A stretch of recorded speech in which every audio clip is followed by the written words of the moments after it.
All right, so we're diving into a topic today that you all specifically requested: autism and body dysmorphia. You know about autism, right?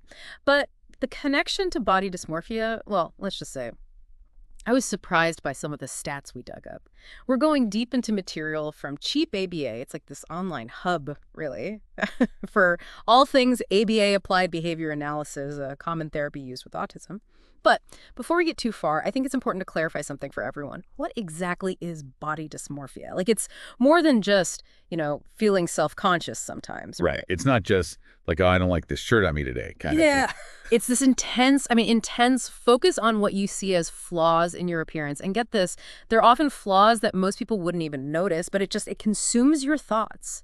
So are you ready to kind of uncover this, I guess you could say, this hidden link? Absolutely. I think it's something that deserves a lot more attention. Let's do it. So one of the things that's really striking when you look into this is how prevalent body dysmorphic disorder, we call it BDD for short, actually is within the autistic community. Okay, so hit us with the facts then. What are we talking about here, numbers-wise? So research suggests that something like 15 to 20% of autistic individuals may experience symptoms of BDD. Whoa, hold on, 15 to 20%. Seriously? Yeah, and to kind of put that into perspective, in the general population, only 1 to 2% of people deal with this. Wow, that's like what? Almost 10 times more common in artistic individuals? That's a huge difference. It is. It really highlights the significance of understanding this connection, right? Absolutely. And it's important to remember, we're not just talking about numbers here. Right, of course, there are real people behind those statistics. Exactly. Imagine, really trying to put yourself in their shoes, constantly obsessing over something like your skin, your hair, or even just the shape of your nose. And we're not talking about a passing thought, right? This is all consuming. It can be, yeah. This isn't just a matter of feeling a little insecure every now and then. This can escalate to things like excessive grooming rituals. Oh, wow, I've heard of that, like spending hours and hours on their appearance, right? Yeah, or constantly seeking reassurance from others about how they look. It can even get to the point where they're completely avoiding social situations, out of this fear of being judged for their appearance. It's heartbreaking, honestly, to think about what these individuals are going through. It's a lot. And you mentioned anxiety earlier, and, the research actually shows that about 30% of autistic individuals already deal with significant anxiety on a regular basis. And that's a good point to bring up because it makes you wonder how much of that anxiety is directly tied to this fear of judgment, this hyper-awareness of their appearance. It's like a vicious cycle. The anxiety feeds the BCD and the BDD feeds the anxiety. And then you layer on top of that all the societal pressures, especially for women, to fit these often unattainable beauty standards. And you're right to highlight that societal aspect because studies suggest that autistic females, in particular, might actually be more susceptible to experiencing BDD than their male counterparts. Mm. And a lot of researchers believe it could be linked to these societal expectations. Okay, so we're seeing a strong connection here, no doubt. But the question is why, Why are autism and body dysmorphia so closely linked? It has to go deeper than just societal pressures, right? What's really going on beneath the surface? Well, that's where things get really interesting. The folks over at Cheap ABA, they actually highlight a few key factors in their research. And one of the big ones is, no surprise, the social struggles that individuals with autism often face. Yeah, that makes a lot of sense when you think about it. Right, because for anyone, navigating social situations can almost feel like you're, I don't know, learning a foreign language, Totally. It can be awkward. You can feel out of place. Exactly. But for someone with autism, it can be even more challenging. And that difficulty can definitely lead to feeling self-conscious. And when that happens, you start comparing yourself to others. And I think, unfortunately, that's where those perceived flaws can become magnified in your mind. So it's not that people with autism inherently have more body image issues.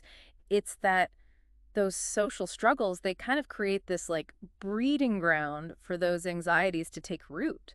That's a great way to put it. But it's not just about the social piece, right? There's also this whole other layer of sensory sensitivities that are so common in autism. Oh, right. And that's a huge part of it, isn't it? Huge. Imagine being acutely aware of certain textures or just feeling physically uncomfortable with, say, the way certain fabrics feel against your skin. When you're constantly bombarded by that kind of heightened sensory input, it makes sense that it could contribute to a negative perception of your own body. That's actually a perspective I'd never really considered before. How our sensory experiences, even something like the feeling of clothing, could be tied to how we view our bodies. It's fascinating.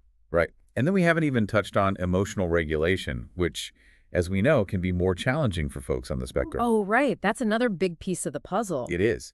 The research suggests that for some individuals, fixating on their appearance might actually be a way to try and cope with those really intense anxieties they're feeling. It's almost like grasping for control in a world that, for them, might feel chaotic or unpredictable. That's a really good way to think about it, I think. Yeah. Because if you can control how you look, maybe, just maybe, you can feel a little bit more in control of how you feel. Right. Even if it's not a healthy coping mechanism in the long run, I can see how it would be appealing in the moment. Okay, so you've definitely opened my eyes to so much already, but let's get practical for a minute. Let's say someone's listening right now and they're like, oh, wow, this is me. Or maybe this is someone I love. What can they do? What concrete steps can actually help someone who's dealing with both autism and body dysmorphia? That is the million-dollar question. Right. Right? But the good news is there are things we can do.